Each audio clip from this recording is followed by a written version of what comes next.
Hey everybody, this is All the Things, and it is about time for another book review. So today we are talking about one of my top books. This is the second book that I've read twice, and I really don't like reading books again, but I was like, man, there's some stuff in here to digest, and it's understandable, unlike Gravity's Rainbow. But this book is Diaspora by Greg Egan. I read this time on Kindle because I gave my physical copy away. I got it as a gift for Christmas a while ago. But this book, where do you begin? I think that the title of the book, if you don't know the word diaspora or diaspora, it helps with the understanding of the book. And the diaspora is when, like, in the Bible, the Jews, they like spread out. They went like pew, out to like everywhere and to go explore and like spread Jesus and all that stuff. And the word diaspora is that idea of them like spreading out. And I wouldn't call this a religious book, but a big point of this book is talking about spreading out and exploring, and that's why it's called the diaspora. So if you like these kind of books and you like these kind of book reviews, please give me a thumbs up. If you are so inclined and you haven't already, please subscribe. That really helps other people see these book reviews. But I'm going to talk about this book, which is literally one of my favorite books, and I'm excited to get into it. And so basically, in Diaspora, the book, it's set in the future. So it's on Earth in the future, and we're kind of past that. Like, people are black, people are white, people are European, people are American. Like, we're past that. We're on to a new way to separate people, and that is fleshers, gleichners, and citizens. And fleshers are like us regular people. We're flesh, right? And we're regular people, and we have, we feel pain, we feel joy, we could kiss each other and have feelings and stuff like that, and we die. And there's a large mass of humans that are fleshers, and they love the experience of being human, and they think that's what it means to be real, and they're very proud of their mortality and all the experiences that go along with mortality. Then you have gleichners. Gleichners are cyborgs, they're robots, but they have human minds. So the human minds were downloaded into robots, and they still believe in the physics of the universe. They like to deal with the laws of gravity and all that kind of stuff because they live in these robot bodies, but they don't really, they're not trying to feel pain like the fleshers. They're not trying to die like the fleshers, and they want upgrades so they can go do stuff and like fly around in space and things like that. So then you have the fleshers, which are the humans, the gleichners, which are the cyborgs, and then you have the citizens. The citizens, they are still, or they were at one time humans, but they're software. They are like gleichners, where they're like, uploaded into a machine, but they don't have bodies. They live on like hard drives and servers and stuff like that, and their whole life is in a virtual world. And so you have these three kind of classes of humans, and there's, within each class there's their own political struggles and whatnot. But this book focuses on the citizens and what it's like to be a software human, and also what it's like to be a software human and deal with the other types of humans who everybody thinks they're the best for whatever reason. And what I really like about this story is it is, number one, a cohesive story, because it's talking about the citizens. Because they're software, they're basically immortal, and they have all these extra things they can do, like clone themselves. Like a flesher can't clone themselves. They can have babies, but they can't clone themselves. And they can speed up the way they think and slow down the way they think and stuff like that, and live for long periods of time. So the citizens, their whole universe is different. The way they think, their societies, they're all different because they're not bound by the physical world.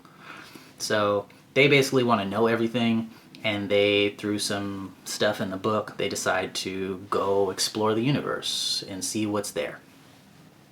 So they send out all of these things called policies. They're like the little hard drive computers that each city of citizens lives on. So they send out all these policies in all these different directions to go explore the universe and see what's up. And the thing that I thought was really interesting, like on top of the fact that the story is amazing, in my opinion, of like exploring the universe and all that comes with, and there's like a lot of quantum physics and some of it's made up, it's science fiction, so don't get too much into thinking it's like all real. But the citizens are software, but they're also human. And the writer, Greg Egan, he models the way the citizens work after the way humans work. So like everything that a human deals with, there's some computer software version of it. And by looking at it in those different ways, I think it helps you get a different perspective on your humanity. So one of the really interesting things I think is called the Outlook for the citizens. And the Outlook is a program that you run on yourself. And it's basically a certain set of perspectives or beliefs that help you understand certain information in different ways. So if you're like a super mathematical person, maybe it's hard for you to do like emotions and stuff like that. So you can like download an outlook or a certain perspective that makes you like more emotional or more religious or something like that. Go experience the thing you wanted to and then take the outlook off. And I don't think you can do that as a human, but that idea where your perspective really affects how you experience something, that is very human. And looking at it in terms of like coding and computers and stuff, it's like, wow. I mean, I can't like download and upload and stuff like that, but that's kind of how it is, where your perspective or your opinions, your beliefs, that's the reason you look at it that way. That's the reason you have those ideas. And it has a lot of analogs like that to the human experience. So it's kind of surreal the way that it describes the human experience in terms of being a human and loving, like the Fleshers. They describe their experience. They describe the Gleichner's experience a little bit, and they describe the citizens' experience and like the interplay between how they all think about each other and how they experience life. It's very interesting to me. The first chapter, it's called Orphanogenesis. It recreates the birth process, but as like a computer program. And that's like one of my favorite kind of metaphors of all time. So even if you don't read the book, even just the first chapter is amazing in my mind. But this book is kind of dense. It's a little confusing. It gets into like multi-dimensions and some like made-up quantum physics that's not really true, but for the sake of the story, that's how they're explaining it. So it's fairly complex. There's like these blankets that are just floating around in this ocean, and if you do enough math on them, you can see that in certain dimensional spaces they come alive and all this kind of stuff. So I'm not gonna like act like this is an easy to read book. That's one of the reasons I had to read it twice. But if you are so inclined to do that, if you're the type of person to attempt to read a book like Gravity's Rainbow, this book is dope. But if you don't enjoy that kind of thing, I'd say this book is relatively difficult. But it gives so many like good concepts if you can get through it and get into it. One of the things that I thought was crazy, like with the orphanogenesis in the beginning, like the computer version of having a baby, like where the sperm and the egg, they meet and then they grow into a baby, like that whole process. For the software program, it's like it makes this program, and the program creates this software that gets more and more complicated and more and more complicated and more and more complicated using a simple set of rules, kind of like what happens when a baby is made based on DNA and RNA, which are like simple sets of rules that you repeat in certain ways to make something very complicated, which is a human. After a while, the thing becomes so complex that its level of complexity at some point is the reason it's alive. It becomes so complex it's alive, and that's like the definition of life. And then it becomes more and more and more complex, and that living thing becomes so complex that it's conscious. And that idea that consciousness and being alive are just functions of complexity, that was like, wow, maybe is that really how things work? Is like I'm alive just because my body is just a certain level of complexity. But it gives a lot of really interesting questions to ask yourself. It gives a lot of real interesting thought processes to move through, and a lot of really complicated fake physics that are like an interesting thought process. But there's like real math in there, and it's kind of mixed with some fake math. But it's for the point of the story. So I thought it was a really beautifully written story, and it tries to answer that, like, what's next? Like, and since the citizens can live forever, they can really go and try and really find the end of the line. Like, what is the point of living? What is the end of the universe and all that kind of stuff? So this book, it's on so many different levels at the same time that it's hard to explain in a small book review.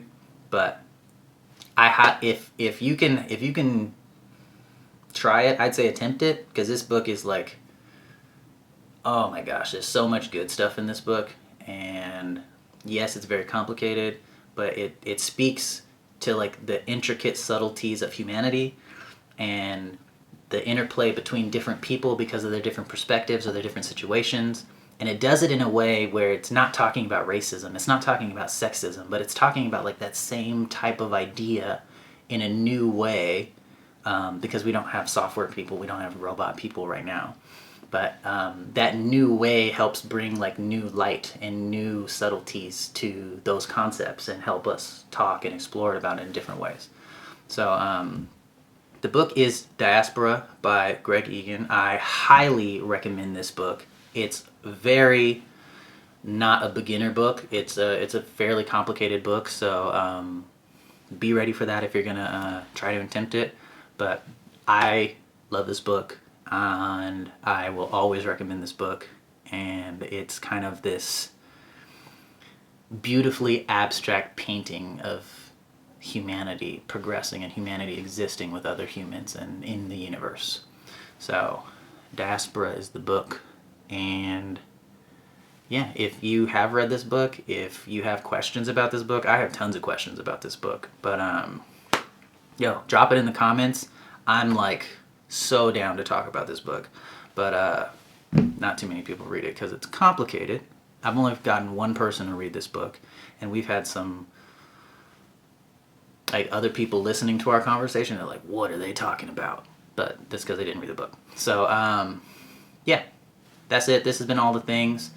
Thank you for watching. Hope you have a good day. And if you read this book and you know this book and there's other books like it, please recommend it to me, because this was good. Anyways, I'll see you guys later. Have a nice night.